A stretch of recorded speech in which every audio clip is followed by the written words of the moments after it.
signs na swerte sa love this year, ito ang top 4. Capricorn, ang patience mo will pay off this year. Hindi na ikaw ang maghahabol sa love because love is choosing you. Commitment, stability, and real intentions will align. Leo, iba ang glow mo this year.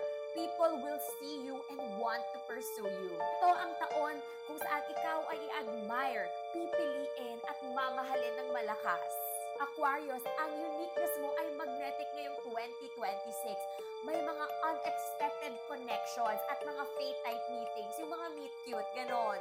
And someone will fall for you even without them realizing how.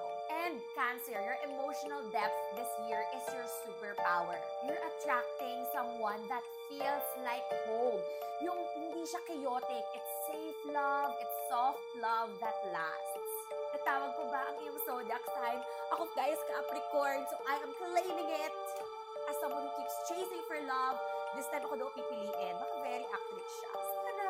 And guys, I'm just sharing this for katuwaan. Even when I was a kid, I love reading my signs. Pero, hindi ko naman lagi sinusunod or I don't fully believe it.